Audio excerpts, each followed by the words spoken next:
जय महाकाल, जय महाकाली। माँ कालिका अवतरण वर्णन। कालिका पुराण के अनुसार माता काली किस प्रकार से प्रकट हुई, उसका वर्णन अब हम करेंगे। कालिकाय विद्महे शमशानवासिन्य धीमहि तन्नो घोरे प्रचोदयात्। पूर्ण रूप से एक ही निष्ठा में रहने वाले हृदय से समन्वित योगियों के द्वारा सांसारिक भय और पीड़ा के विनाश करने के अनेकों उपाय किए गए हैं। ऐसे भगवान श्री हरि के दोनों चरण कमल सर्वदा हम सब की रक्षा करें। जो समस्त योगी जनों के चित्त में अविद्या के अंधकार को दूर हटाने के लिए सूर्य के समान हैं तथा यति गणों की मुक्ति का कारण स्वरूप हैं। विभु के जन्म में शुद्धि कुबुद्धि के हनन करने वाली हैं और इन जंतुओं के समुदाय को विमोहित कर देने वाली हैं। वह महामाया हम सब की रक्षा करें। समस्त जगती के आदि काल में विराजमान पुरुषोत्तम ईश्वर को, जो नित्य ही ज्ञान से परिपूर्ण हैं, उनको प्रणाम करके मैं कालिका पुराण का कथन करूंगा। हिमालय के समीप में विराजमान मुनियों ने परमाधिक श्रेष्ठ मार्कंडेय मुनि के चरणों में प्रणिपात करके उनसे कर्मठ प्रभृति मुनिगण ने पूछा कि हे भगवन, आपने तात्विक रूप से समस्त शास्त्रों और अंगों के सहित सभी वेदों को सब भली भांति मंथन करके जो कुछ भी सार रूप था वह सभी भांति से वर्णन कर दिया है। हे ब्राह्मण, समस्त वेदों में और सभी शास्त्रों में जो जो हमको संशय हुआ था, वहीं आपने ज्ञान सूर्य के द्वारा अंधकार के ही समान विनिष्ट कर दिया है। हे द्विजों में श्रेष्ठ, आपके प्रसाद अर्थात अनुग्रह से हम सब प्रकार से वेदों और शास्त्रों में संशय से रहित हो गए हैं। अर्थात अब हमको किसी में कुछ भी संशय नहीं रहा है। हे ब्राह्मण, श्री ब्रह्मा जी ने कहा था, वह रहस्य के सहित धर्मशास्त्र आपसे सब ओर से अध्ययन करके हम सब कृतकृत्य अर्थात सफल हो गए हैं। अब हम लोग पुनः यह श्रवण करने की इच्छा करते हैं कि पुराने समय में माँ काली देवी ने हरि प्रभु का जो परम यति और ईश्वर थे, उन्हें किस प्रकार से माँ सती के स्वरूप से मोहित कर दिया था। जो भगवान श्री हरि सदा ही ध्यान में मगन रहा करते थे, यम वाले और यतियों में परम श्रेष्ठ थे तथा संसार से पूर्णतया विमुख रहा करते थे, उनको संक्षोभित कर दिया। अथवा प्रजापति दक्ष की पत्नियों में परम शोभना सती किस रीति से समुत्पन्न थी तथा पत्नी के पाणी ग्रहण करने में भगवान शंभु ने कैसे अपना मन बना लिया था। प्राचीन समय में किस कारण से तथा किस रीति से दक्ष प्रजापति के कोप से मां सती ने अपनी देह का त्याग किया था, अथवा फिर वही मां सती गिरिवर हिमवान की पुत्री के रूप में कैसे समुत्पन्न हुई। फिर उन देवी ने भगवान कामदेव के शत्रु श्री भगवान शिव का आधा शरीर कैसे प्राप्त कर लिया था। हे द्विज श्रेष्ठ, यह सभी कथा आप हमारे समक्ष विस्तार के साथ वर्णन कीजिए। हे विपेंद्र, हम यह जानते हैं कि आपके समान अन्य कोई भी संशयों का छेदन करने वाला नहीं है और भविष्य में न होगा। सो अब आप यह समस्त वृतांत बताने की कृपा कीजिए। श्री मार्कंडेय मुनि जी ने कहा, आप समस्त मुनिगण अब श्रवण वह करिए जो कि मेरा गोपनीय से भी अधिक गोपनीय है तथा परम पुण्य शुभ करने वाला, अच्छा ज्ञान प्रदान करने वाला तथा परम कामनाओं को पूर्ण करने वाला है। इसे प्राचीन समय में श्री ब्रह्मा जी ने महान आत्मा वाले श्री नारद जी से कहा था। इसके पश्चात नारद जी ने बाल खिल्लियों के लिए बताया था। उन महात्मा बाल खिल्लियों ने यवक्रीत मुनि से कहा था और यवक्रीत मुनि ने असीत नामक मुनि को यही बताया था। हे द्विजगणों, उन असीत मुनि ने विस्तार पूर्वक मुझको बताया था और मैं अब पुरातन कथा को आप सब लोगों को श्रवण कराऊंगा। इसके पूर्व में इस जगत के प्रति परमात्मा चक्रपाणि प्रभु को प्रणिपात करता हूं। वे परमात्मा व्यक्त और अव्यक्त सत्य स्वरूप वाले हैं। वही व्यक्ति के रूप से समन्वित हैं। उनका स्वरूप स्थूल है और सूक्ष्म रूप वाला भी। वे विश्व के स्वरूप वाले वेदा हैं। वे परमेश नित्य हैं और उनका स्वरूप नित्य है तथा उनका ज्ञान भी नित्य है। उनका तेज निर्विकार है। वे विद्या और अविद्या के स्वरूप वाले हैं। ऐसे काल रूप उन परमात्मा के लिए मैं नमस्कार करता हूं।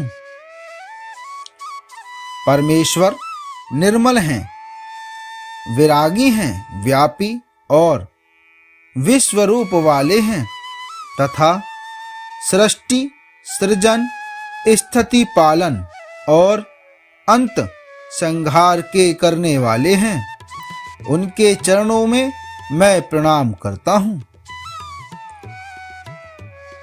जिन योगियों के द्वारा उनका चिंतन किया जाता है, योगी जन वेदांत पर्यंत चिंतन करने वाले हैं, जो अंतर में परम ज्योति के स्वरूप हैं, उन परमेश प्रभु के लिए भी मैं प्रणाम करता हूं।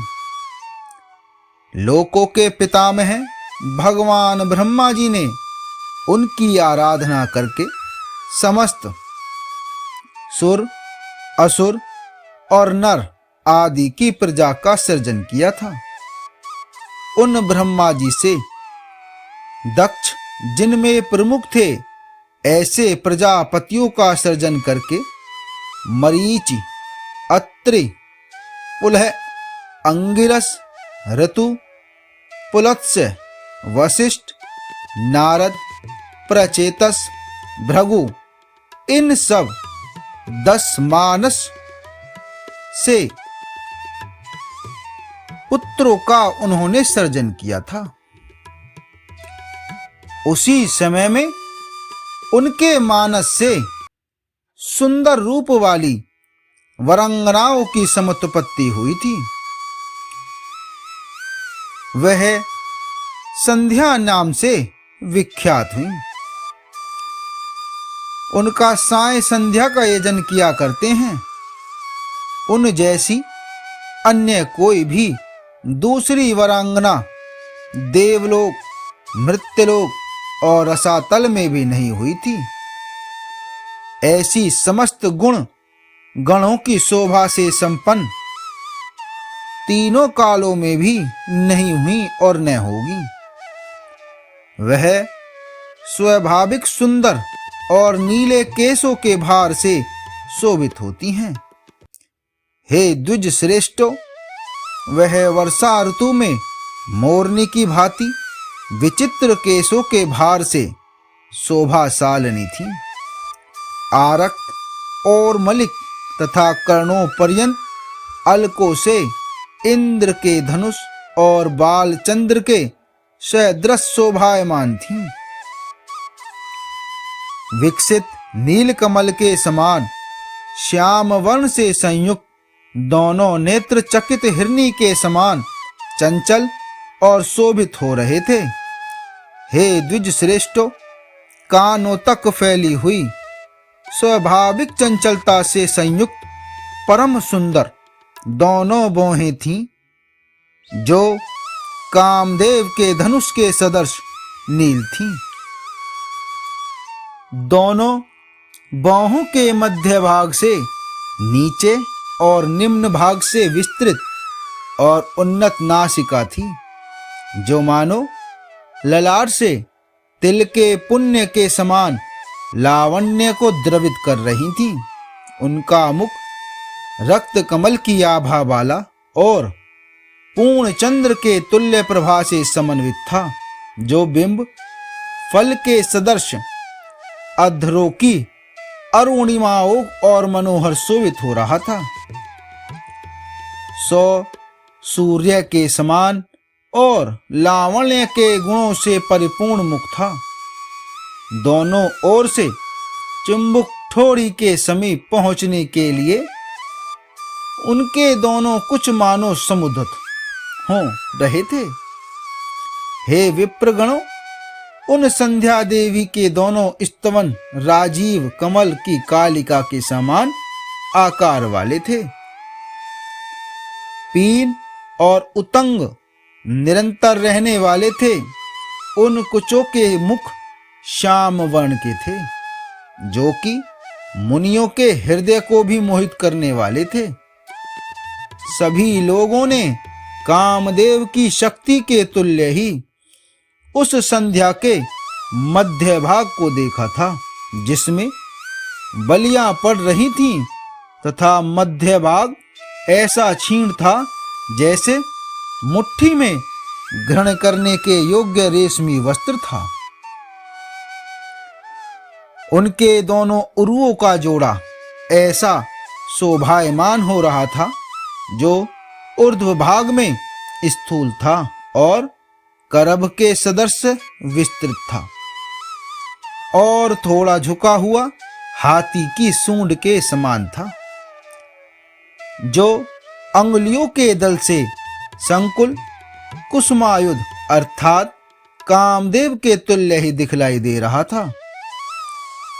उनके सुंदर दर्शन वाली शरीर की रोमावली से आवृत मुख पर जिसके पसीने की बूंदें झलक रही थीं, जो दीर्घ नैनों वाली चारु हास्य से समन्वित तन्वी अर्थात कृश मध्य भाग वाली, जिनके दोनों कान परम सुंदर थे, 3 स्थलों में गंभीरता से युक्त तथा 6 स्थानों से उन्नत, उनको देखकर विधाता उठकर हृदयगत हो चिंतन करने लगे थे।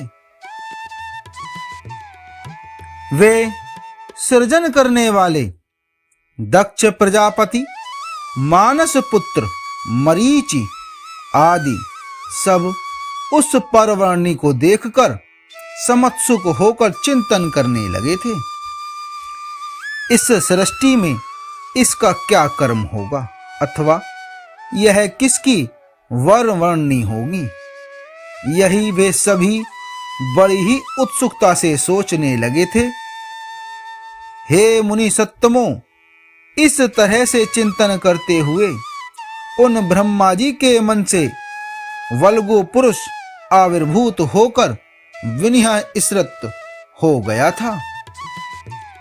वह पुरुष सुवर्ण के चूर्ण के समान पीली आभा से संयुक्त था।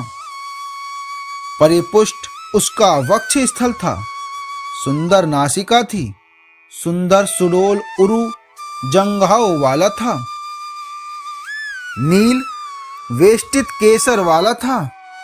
उसकी दोनों भौहें जुड़ी हुई थीं। चंचल और पूर्ण चंद्र के सदृश मुख से समन्वित था। कपाट के तुल्य विशाल हृदय पर रोमावली से शोभित था।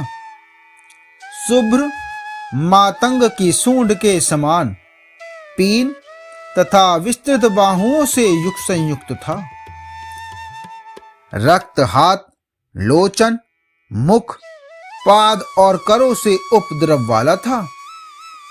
उस पुरुष का मध्य भाग क्षीण अर्थात कुछ था। सुंदर दंतावली थी। वह हाथी के सदृश कंधरा से समन्वित था।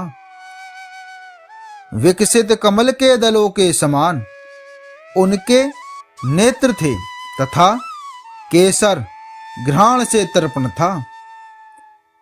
कंबू के समान ग्रीवा से युक्त मीन के केतु वाला प्राश और मकर वाहन था। 5 पुरुषों के आयुधों वाला वेग युक्त और पुष्पों के धनुष से विभूषित था। कटाक्षों के पात के द्वारा दोनों नेत्रों को भ्रमित करता हुआ परम कांत था।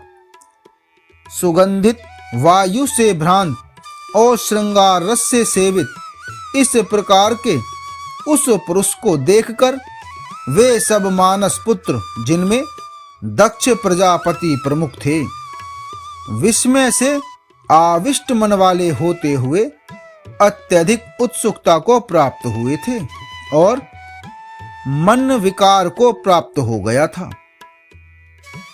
वह पुरुष भी जगतों के प्रति और सृष्टि की रचना करने वाले श्री ब्रह्मा जी का अवलोकन करने को विनम्रता से नीचे की ओर अपनी कंधरा को झुकाकर प्रणिपात करते हुए बोला। आगे का अगले भाग में।